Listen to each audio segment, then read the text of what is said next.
What's happening, story makers? Sean Avery here with the next lesson in the Children's Book Council Make Your Own Storybook competition. Now, what we did last time is we created the first part of our conflict. Now, if you remember, I described Story Mountain about how your characters sometimes, they have their problem or the conflict in the story, but they don't always solve that problem straight away. They try to solve it, but then the problem just gets bigger. And it's kind of like our hero's journey as they fail and then they try again, when things are sort of going against them. So I wrote the first part of my problem of Happy as a Hog Out of Mud, where Charlesworth Oinkington is drenched in mud from another hog who jumps into the mud and sort of cannonballs and splashes him, and he stomps off in a fit of rage into the jungle or into the bushveld to find new, sophisticated, clean associates. And the partial resolution was that he found the flamingos, and he thought that these are my people. These are the guys I'm going to hang out with. They are clean and sophisticated and all that. So this is what we did last time. We wrote I wrote my conflict and my partial resolution. Today, I'm going to get to the very top of Story Mountain. Charlie's problems are only going to get worse from when he meets the flamingos. So I'm going to go over to my desk and I'm going to start writing the second part of my conflict. Okay guys, as usual, these templates can be found in the description down below. Now, there's only one main thing that I need to focus on when I do the second part of my conflict, and that's that the problem needs to get a lot worse for poor old Charlie. So, as well as that, the usual stuff, show, don't tell, write with my senses. So I'm gonna go ahead, do my sketches. Remember, if you need more spaces, which you probably will because there's more page templates, just flip it to the back and draw your own. And that's it. Let's see if I can make things a little bit worse for Charlie. Okay, so the second part of my conflict is done. So Charlie had just stuck his trotter out to introduce himself to the flamingos. And then we have an awkward pause here where one flamingo looks back at the others, a bit confused by this warthog that's sticking out its trotter to say hello. We have an awkward pause, so we don't have any text on that page. Great example there of letting our pictures speak for us instead of over-describing the scene. Okay, page 21. After a pause, the head flamingo spoke up. What can we do for you, little warthog? Why, I've come to join the flock, of course. So that's Charlie over there speaking, and I'm using speech bubbles here. I think it might work for my story, so I can sort of do away with he said, she said, and keep the words to a minimum. So I've come to join the flock, of course.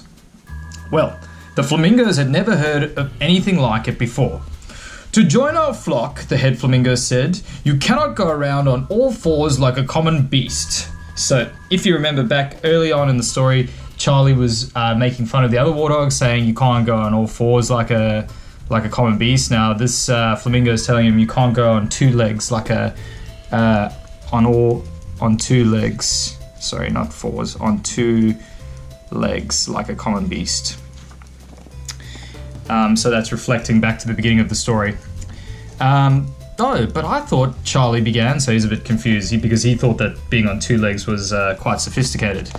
The only sophisticated way is to balance on a single leg as we do. Well, Charlie tried and eventually managed to stand on one leg like the flamingos.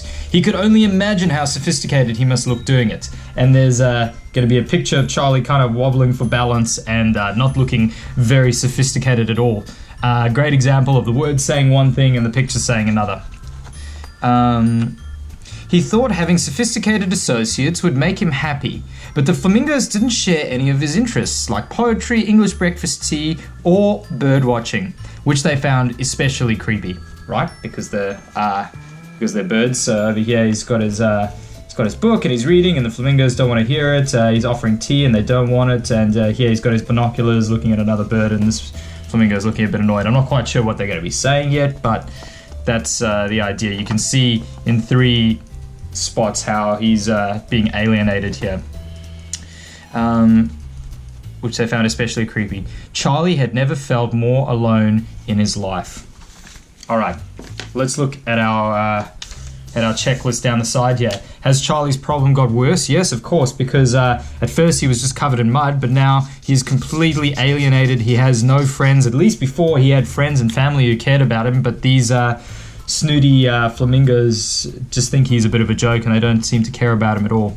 Show don't tell. Well, yeah, we've shown Charlie looking like a bit of a goof. He's obviously not very sophisticated.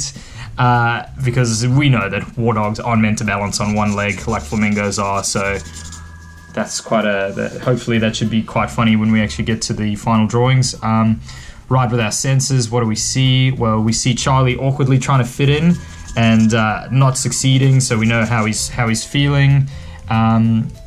This is all happening in the water, of course, and it's all looking a little out of place for Charlie, who's meant to be, on dry land with the other hogs. What do we hear? Well, we hear some pretty snooty conversation, and the flamingo's telling him not to